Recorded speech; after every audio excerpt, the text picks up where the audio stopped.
Então, para a gente trabalhar, né, dentro dessa área, a gente precisa conhecer todas essas questões que envolvem o uso de álcool e outras drogas. Questões físicas, psicológicas, danos pessoais, danos sociais, né, materiais.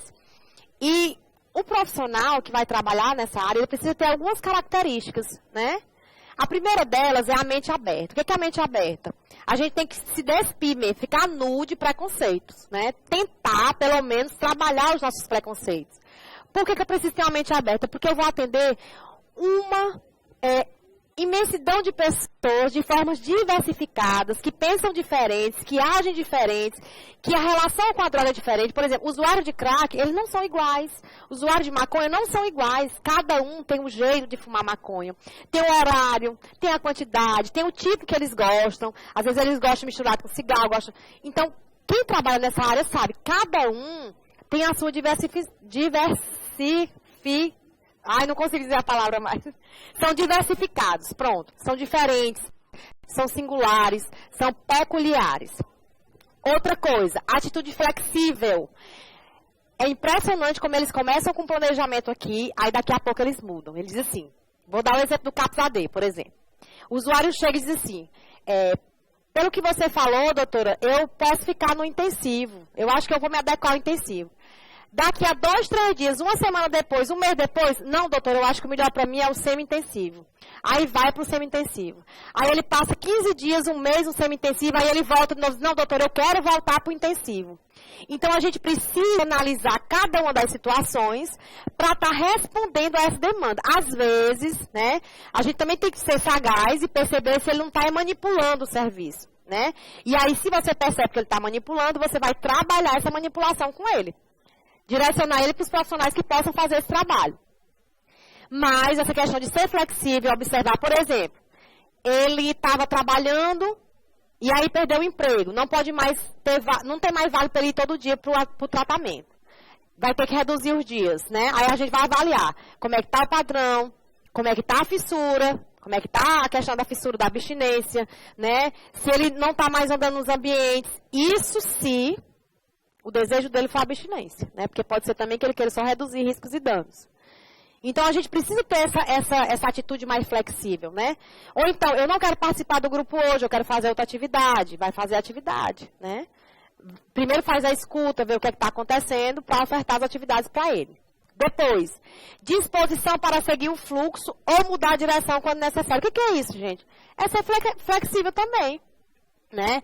É você estar ali disposto a andar junto com aquela pessoa, mas sabendo que a qualquer momento você vai mudar totalmente. Tipo, eu planejei a minha atividade, vou fazer um grupo, vou trabalhar a história de vida, por exemplo, né? Ou trajetória de vida com eles. E aí eu chego lá, o usuário vai e começa a me contar da dificuldade que ele está para se manter longe da droga, né? Eu estou com dificuldade, ou então estou com dificuldade de diminuir o meu padrão de uso, a minha quantidade de uso de drogas, né? E aí, será que naquele momento eu ainda tenho condições de começar a trabalhar sobre história de vida? Ou trajetória de vida?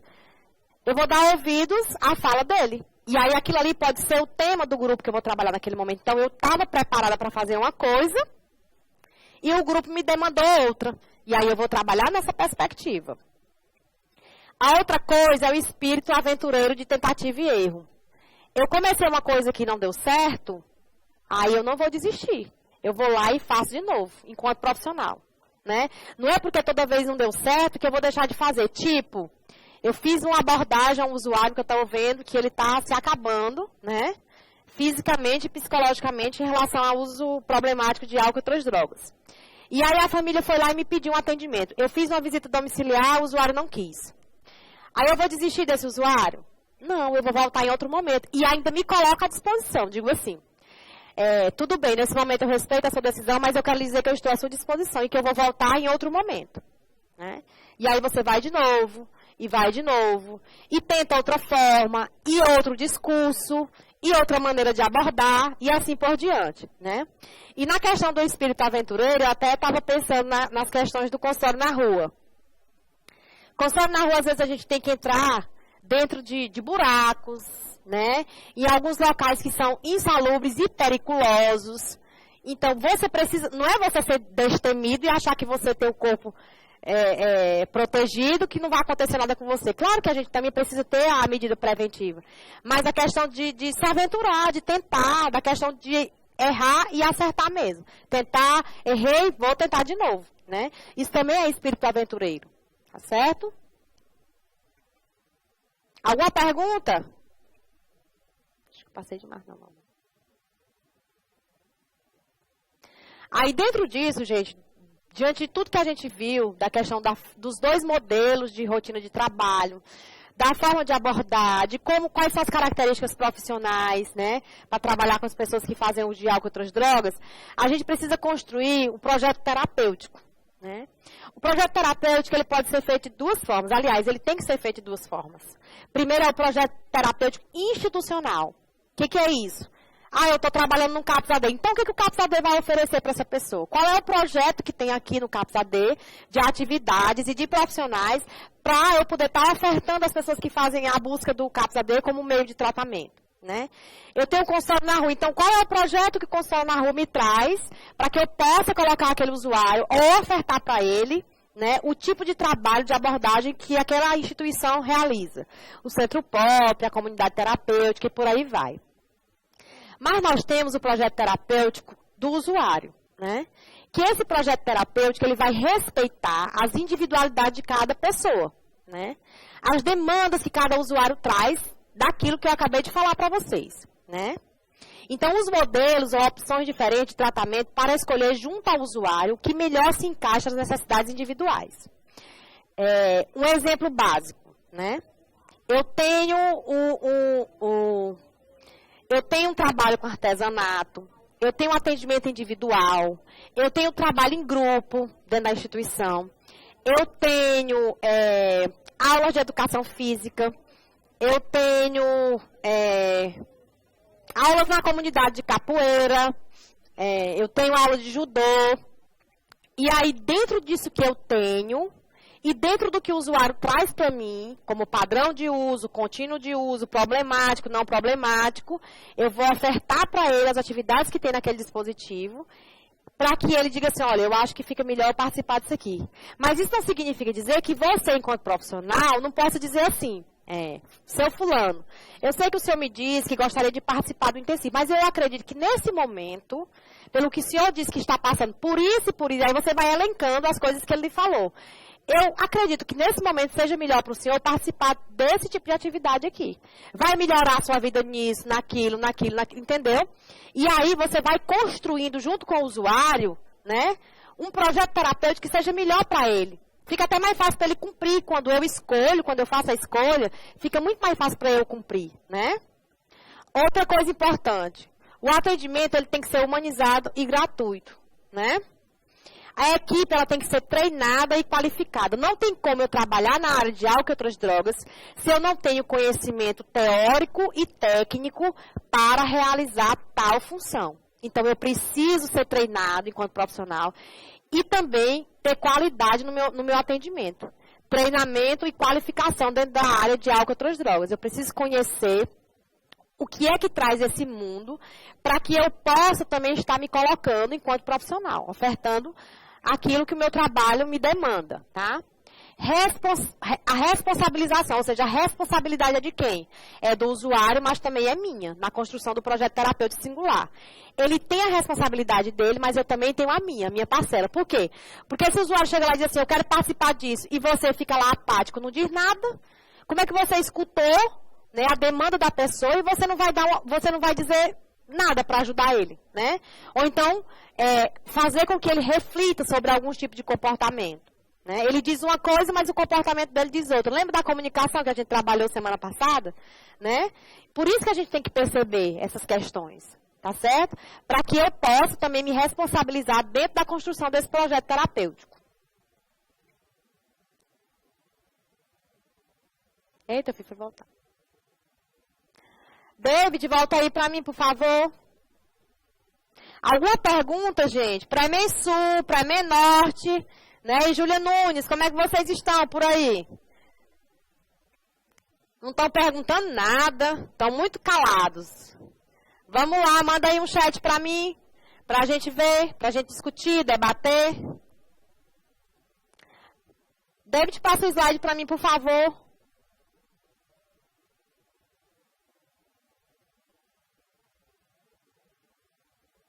Deixa eu ver se eu consigo aqui, peraí. Passa para mim, por favor. Mais uma vez. Certo. Aí aqui, gente, a gente vai voltar lá para aquela aula para a gente relembrar da aula passada, né? Falando sobre a habilidade que a equipe tem que ter na hora da construção do projeto terapêutico singular e também trabalhar na perspectiva psicossocial. Primeiro, padrão de comunicação. Como é que é feita essa comunicação? Eu tenho que perceber o que é dito e o que não é dito. O que não é dito vai sair por onde? Pelo comportamento, pela expressão facial, pela forma como eu coloco o corpo, pela forma como eu coloco meus olhos, né? Então, o padrão de comunicação entre eu e os usuários, ou entre a equipe e os usuários, ela é importantíssima. A equipe precisa ter essa habilidade. Depois, modo de organizar o trabalho. O que é a organização de um trabalho, gente? É você fazer uma escala de trabalho, é você planejar as atividades, é você fazer um quadro com esse planejamento. Tipo, dia de segunda-feira vai ter grupo falando sobre recaída, né? Pela manhã, de 8 até tal horas. Aí depois você vai ter um grupo de socialização. Ou um momento onde vai ter um momento mais recreativo de jogos, né? Jogos, gente, mas quando eu falo de jogos, não é colocar jogos ao léu, não. É você colocar jogos com uma intenção. Por exemplo, tem pessoas que, quando fazem uso de álcool e outras drogas, elas ficam com algumas dificuldades. Dificuldade de memória, né? Dificuldade de atenção. E aí, você percebeu, enquanto profissional, você pode estar ofertando jogos para esses momentos. Para quê? Para trabalhar a memória, a atenção, a cognição. Então, tudo que a gente vai fazer dentro da instituição tem que ter uma intencionalidade. Uma intenção, tem que ter um objetivo. Não pode ser feito só para fazer, para poder ocupar tempo e espaço, não. Tá certo? As relações interpessoais, como é que elas ocorrem, como elas acontecem. E depois, reconhecer suas próprias limitações e potencialidades. O que é que eu tenho de bom enquanto profissional? Quais são as minhas limitações? Eu não consigo trabalhar com pessoas que são violentas, que são agressivas. Eu não consigo trabalhar com pessoas que vieram da justiça, com demanda da justiça, que estão cumprindo pena alternativa. Acontece muito isso no serviço. Então, esse é meu limite. Mas também eu tenho a potencialidade, né?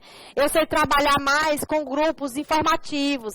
Eu sei trabalhar mais com grupos de sala de espera. Eu desenvolvo melhor quando eu faço atendimento individual. E assim por diante, né? A gente vai criando esse planejamento de acordo com as habilidades que o profissional tenha. Ok? Nada de pergunta? Pode passar. Não estou conseguindo mais passar aqui. Ah, tem uma pergunta aqui. Mas eu não estou conseguindo ler.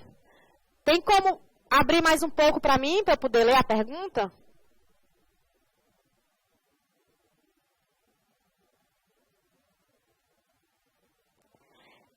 Quando se tenta todas as opções pela rede e não consegue, onde procurar o que fazer? É isso? Eu quero ver quem foi que perguntou, porque eu não estou conseguindo visualizar, gente. Por favor.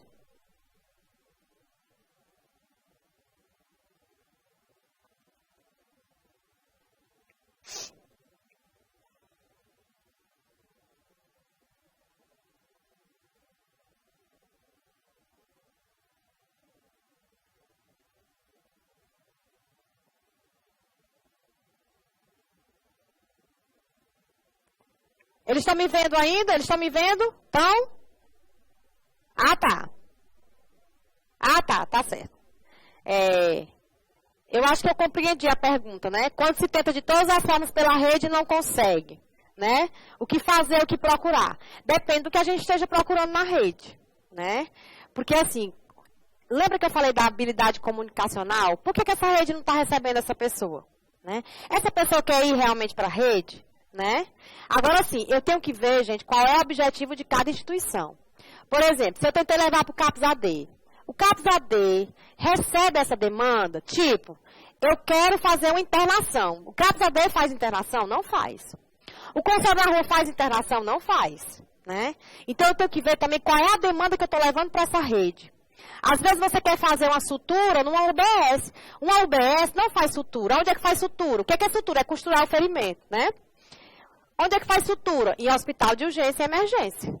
Então, no mínimo, para ter resolutividade, aquele serviço deve encaminhar. Não é porque eu cheguei com um ferimento que só resolve com a sutura, que eu chego na UBS, que a UBS não possa me encaminhar para um hospital de referência, por exemplo, para o Monte Castelo, para o Parque Piauí, para o Promorá, ou para o Satélite, né? Ele pode muito bem dizer, olha, não é aqui que a gente faz esse tipo de atendimento, mas eu vou fazer uma contenção para que você não perca mais sangue e vou lhe encaminhar para o hospital de referência mais próximo. Isso é da resolutividade. Porque às vezes também a gente vai buscar no serviço uma coisa que não é ofertada por lá, né? E aí assim, a demanda que você está levando para o serviço é de competência do serviço e ele não faz, você tem como obrigar. Como é que a gente obriga? Você pode ir no gestor, você pode ir no Tribunal de Justiça, o plantão judiciário que eu falei para vocês, você pode ir no Ministério Público, você pode ir na Defensoria Pública, fazer a busca de saber por que esse serviço não está ofertando aquilo a que ele se propõe. Se eu tenho um objetivo, se eu me proponho a fazer isso e eu não faço, então alguma coisa aí não está acontecendo e esse serviço precisa funcionar do jeito que ele disse que ia funcionar. Certo? Agora, depende da demanda. É isso que eu estou falando para vocês. Eu espero ter respondido. Se eu não tiver respondido, mande a pergunta de uma forma mais objetiva, tá?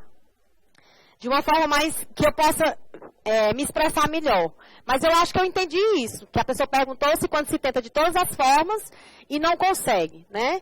E não consegue que o serviço atenda. Se for de competência dele, daquele serviço, ele tem que atender. Agora, se não for, não tem como atender. Tem como ter resolutividade, porque a gente pensa que dar resolutividade é fazer aquilo que a gente quer. E não é. Dar resolutividade é eu encaminhar, né? Para os locais que façam aquele atendimento. Tipo, esse exemplo que eu falei da UBS, tá certo? Volta bem, David, para mim, por favor. O slide anterior. Agora pode passar. Eu pensava que eu tinha passado muito. Outra coisa, valorizar os sintomas, valorizar os sintomas psicológicos. Ah, mas eu nem sou psicólogo, mas a gente nota quando a pessoa está ansiosa, a gente nota quando a pessoa está com o humor deprimido, a gente nota quando a pessoa está com um nível de estresse muito elevado, né? A gente consegue perceber essas demandas. E aí, valorizar os sintomas psicológicos é exatamente isso. No momento que eu fiz a escuta, a pessoa estava muito ansiosa, tem algumas informações que eu vou prestar para ela que ela não vai dar atenção. Por quê? Porque o nível de ansiedade dela está tão grande que ela não está fazendo a escuta. Ela não está me ouvindo, né? Então, eu preciso perguntar, o que você está sentindo? Como é que você está... Fazer com que ela fale dela naquele momento para minimizar essa ansiedade e ela possa escutar. Lembra do processo educativo? Com nível de ansiedade elevado, ninguém aprende, né? Porque você não vai escutar o que a pessoa está falando, não vai prestar atenção. Você vai colocar o foco todo voltado só para aquilo que está lhe preocupando, né? Perceber o que a pessoa sabe, o que ela pensa e o que ela sente, né? Por que isso é importante? O que a pessoa sabe sobre essa substância? O que ela pensa sobre o comportamento dela em relação àquela substância? E como ela se sente usando aquela substância ou não usando? Isso é importantíssimo. Dar respostas apropriadas. Tipo, a pessoa chega e diz assim, fulano, será que eu vou sair dessa situação? Né? Aí você vai dizer assim, você vai sair dessa situação, mas isso depende disso. Tipo, depende muito do seu comportamento, de como você vai se preparar para isso. Ou então, é tipo a pessoa me perguntar assim, uma doença que não tem cura, né? Aí você diz assim, Elisana, será que essa doença tem cura? Aí eu chego para vocês, não tem cura ainda não, mas eu acho que vai ter. Aí eu fico pensando, será que essa pessoa está lá no laboratório pesquisando para dar uma resposta dessa? Né? A gente tem que falar o que é real, o que é realidade, o que está acontecendo naquele momento. Eu não posso criar coisas e nem dizer aquilo que eu não sei. Né? Ou então, falar da substância, de umas características da substância que eu nunca li em lugar nenhum e que eu imagino que seja aquilo. Né? Por exemplo, qual é o pensamento imaginário que a gente tem? Que todo usuário de crack vai ficar dependente químico. Você não fume a primeira pedra, não, porque se você fumar, você vai ficar dependente químico. E não é assim, né? Então, eu só posso dar respostas apropriadas. Se o usuário me pergunta, Elisandra, se eu usar crack, por exemplo, ele faz uso de maconha, né? É dependente químico de maconha ou de álcool. Ele nunca usou crack. Aí ele vai me fazer a seguinte pergunta: se eu usar crack, eu vou ficar dependente se eu usar a primeira pedra? O que eu vou dizer para ele é o seguinte, né? Nem todo mundo que usa crack fica dependente. Mas como você já tem um histórico, né, de dependência química com álcool, com maconha, provavelmente você tenha mais disponibilidade de ser dependente de crack do que outra pessoa que nunca foi dependente de nenhum tipo de substância psicoativa. Certo? Então, eu não vou dizer, você vai ter, ou então você não vai ter, né? A gente tem que ter muito cuidado nas coisas que a gente fala para as outras pessoas. Respeitar a singularidade de cada indivíduo. O que é ser singular? É ser único.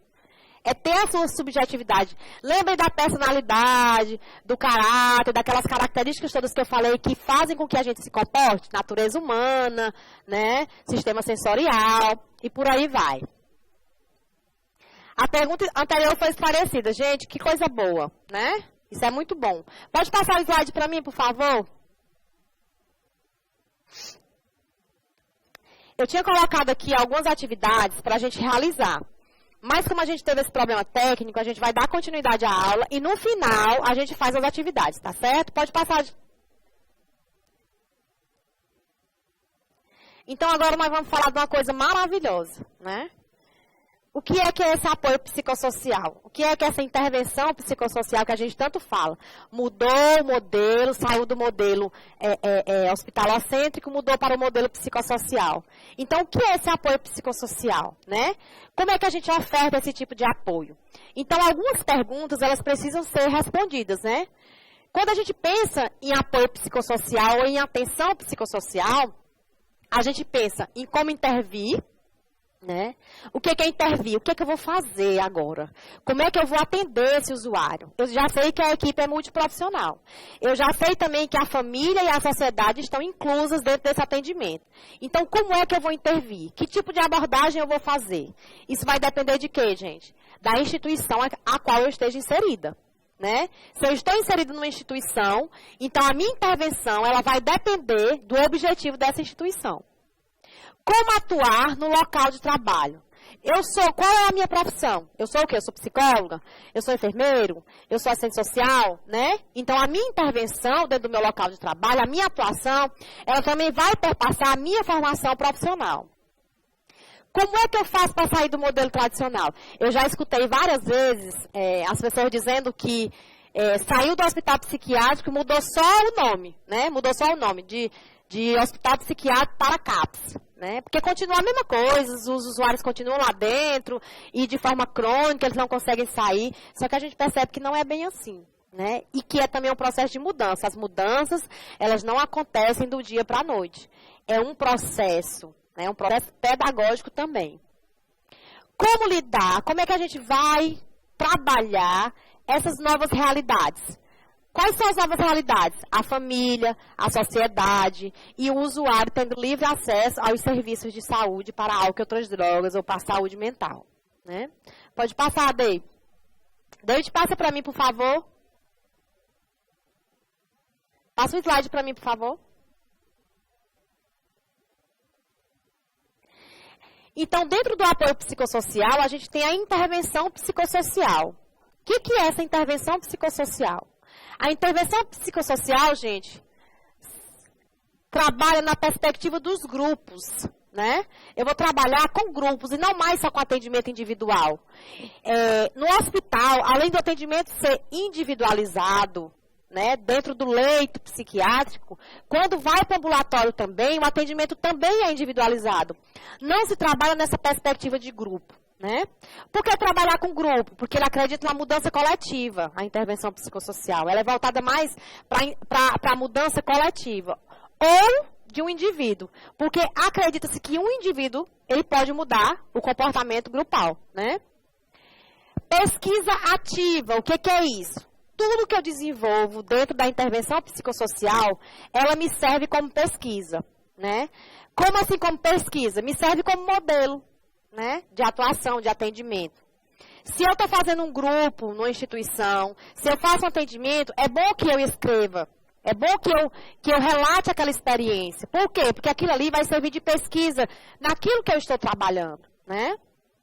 E ela é, gente, transformadora.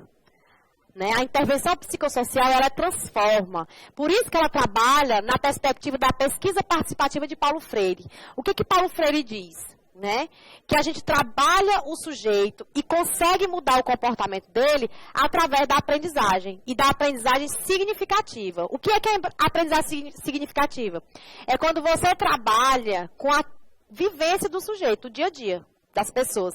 Eu estava até comentando com as meninas que quando a gente trabalha com adolescente, né? Ou com as pessoas em situação de rua, até o vocabulário da gente, a gente introjeta, né? Pega algumas palavras que são do vocabulário deles. Por quê? Porque a gente participa também. A gente não fica só como espectador, só como profissional. A gente também participa daquele momento deles, da vivência deles.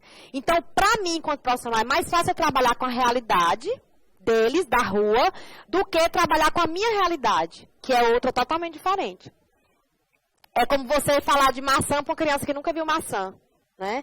É como você falar de escola para uma criança que nunca viu escola. Eu vou só dar um exemplo para vocês, rápido, para vocês se situarem. Eu fiz o atendimento de um rapaz de 23 anos, e aí ele me contando que já tinha cometido 12 homicídios, e que não estava conseguindo sair daquela vida, que desde os 8 anos ele aprendeu a manipular arma de fogo, arma branca, né? E eu fiz a escuta, e quando terminei de fazer a escuta, eu disse assim, mas qual é o objetivo que você tem para a sua vida agora?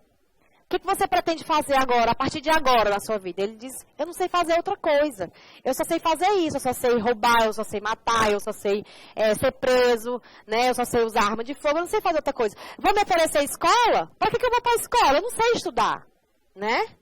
E aí, eu comecei a trabalhar com ele na perspectiva da arma, mas não na questão da violência, né?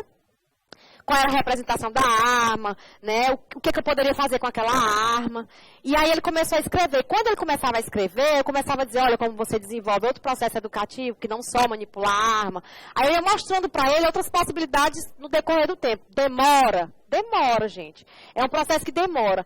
Mas esses atendimentos trouxeram um crescimento para ele e para mim, porque eu participei também, né? Que não tem o que pague, vamos dizer assim. O que mais me deixou mais feliz foi a mudança de comportamento nele. A partir disso, de trabalhar na arma, a faca, a violência, aí eu passei a trabalhar a não violência. Quando ele começou a escrever, a desenhar, a gente foi vendo outras habilidades e eu fui mostrando, ó como você desenha bem, você consegue desenhar, não só manipular a arma, como você disse, né? E é isso que a pesquisa participativa, eu comecei a trabalhar dentro da realidade dele, outras questões, como a escrita e a leitura, o desenho, o artesanato, né? Origami, eu trabalhava muito com origami com ele. Então, assim, teve uma repercussão muito boa esse atendimento. Por quê? Porque ele conseguiu visualizar outras possibilidades. Que ele tinha outras potencialidades a não ser somente manipular a arma de fogo ou arma branca, tá?